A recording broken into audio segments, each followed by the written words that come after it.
Komunikasi tidak hanya cerita tentang hubungan satu dengan dua orang, tetapi komunikasi ada juga yang disebut komunikasi bisnis.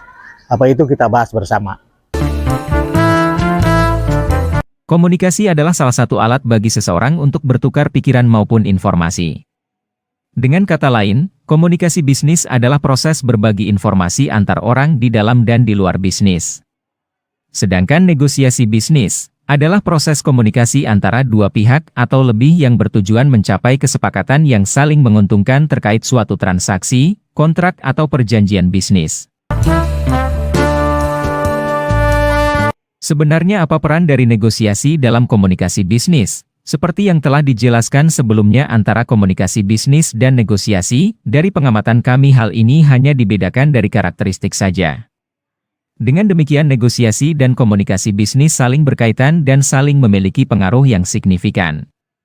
Di mana negosiasi bertujuan untuk mencapai kesepakatan yang saling menguntungkan, hal ini akan terjadi dengan melakukan komunikasi bisnis yang baik serta memperhatikan prinsip etika komunikasi bisnis.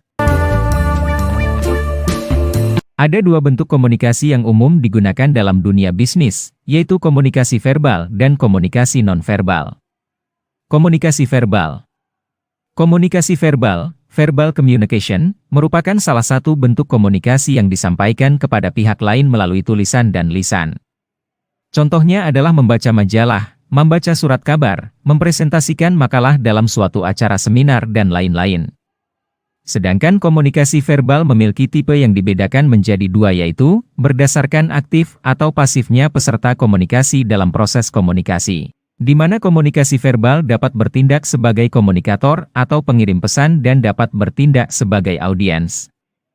Adapun dalam berkomunikasi secara verbal, dibutuhkan pengungkapan kata-kata yang disusun dalam suatu pola yang berarti, baik dalam bentuk tulisan maupun lisan, seperti 1. Berbicara dan menulis. Suatu pesan yang sangat penting dan kompleks, sebaiknya disampaikan dengan menggunakan tulisan, seperti surat, memo dan laporan. 2. Mendengarkan dan membaca. Untuk mencapai komunikasi yang efektif, maka diperlukan komunikasi dua arah, di mana orang-orang yang terlibat di dalamnya memerlukan keterampilan mendengar, listening, dan membaca, reading. Komunikasi nonverbal. Komunikasi nonverbal merupakan bentuk komunikasi yang paling mendasar dalam komunikasi bisnis. Walaupun pada umumnya komunikasi nonverbal memiliki sifat kurang terstruktur sehingga sulit untuk dipelajari, seperti memahami dalam penggunaan bahasa isyarat, ekspresi wajah, gerakan tubuh, sandi, simbol-simbol, warna dan intonasi suara. Dalam penyampaiannya, komunikasi verbal dan komunikasi nonverbal memiliki arti yang berbeda-beda, seperti dalam komunikasi nonverbal. Pesan yang disampaikan biasanya dilakukan secara spontan tanpa memiliki rencana dan dilakukan secara tidak sadar dan bersifat alami. Adapun komunikasi nonverbal memiliki beberapa tujuan, yaitu 1. Menyediakan dan memberikan informasi. 2. Mengatur alur suatu percakapan. 3. Emosi. 4. Memberi sifat dan melengkapi, menentang atau mengembangkan pesan verbal. 5. Mengendalikan atau mempengaruhi orang lain. 6. Mempermudah tugas-tugas khusus, misalnya dalam memberikan pengajaran pada saat kuliah. Kadang dalam prakteknya, di dalam suatu komunikasi bisnis terjadi penggabungan antar komunikasi verbal dan komunikasi nonverbal dalam suatu situasi.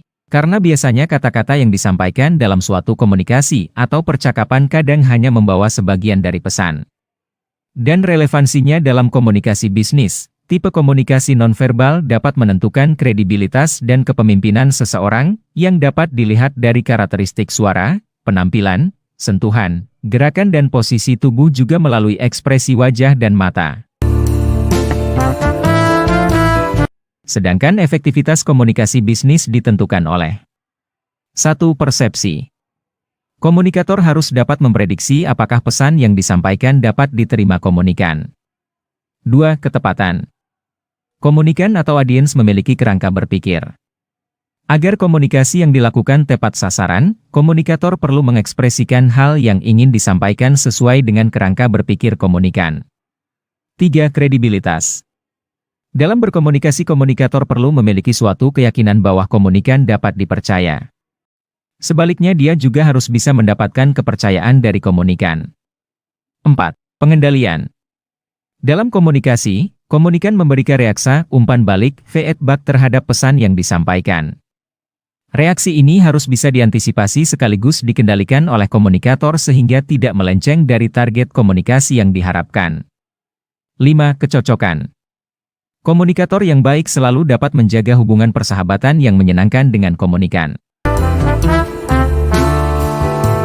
Dalam kegiatan komunikasi bisnis tentunya akan muncul hambatan komunikasi, di mana biasanya dipengaruhi oleh 1. Kekurangan informasi. Salah satu kekurangan komunikasi bisnis adalah kurangnya informasi yang tersampaikan secara jelas dan tepat. Hal ini bisa terjadi jika pesan yang disampaikan tidak lengkap atau tidak terstruktur dengan baik. Kekurangan informasi yang diterima dapat menyebabkan kesalahpahaman atau interpretasi yang salah. 2. Komunikasi yang terlalu formal. Komunikasi bisnis seringkali terlalu formal, terutama dalam organisasi besar. Hal ini dapat menyebabkan pesan yang disampaikan menjadi kurang mudah dipahami dan sulit terhubung dengan emosi dan pandangan pribadi. 3. Jarak komunikasi. Jarak komunikasi fisik dan geografis dapat menjadi hambatan dalam komunikasi bisnis. Terutama bagi organisasi yang memiliki cabang atau kantor yang tersebar di berbagai lokasi, komunikasi menjadi lebih sulit dan membutuhkan waktu lebih lama untuk mendapatkan informasi yang diinginkan. 4. Perbedaan budaya. Perbedaan budaya juga dapat menjadi hambatan dalam komunikasi bisnis. Budaya yang berbeda dapat memiliki norma dan nilai yang berbeda pula dalam berkomunikasi. Hal ini dapat menyebabkan kesalahpahaman atau ketidaknyamanan dalam berkomunikasi antara individu atau kelompok yang memiliki latar belakang budaya yang berbeda. 5. Teknologi yang tidak handal. Kegagalan teknologi dapat menjadi hambatan dalam komunikasi bisnis. Misalnya, jika sambungan telepon atau jaringan internet tidak stabil, pesan yang ingin disampaikan dapat terputus atau terlambat. Oleh karena itu, penting untuk memiliki teknologi yang handal dan cadangan yang siap digunakan saat dibutuhkan. Pemaparan tentang negosiasi bisnis akan kami bahas pada video berikutnya. Teman, terima kasih sudah melihat tentang komunikasi bisnis. Mudah-mudahan bermanfaat. Kita ketemu lagi pada berikutnya. Salam.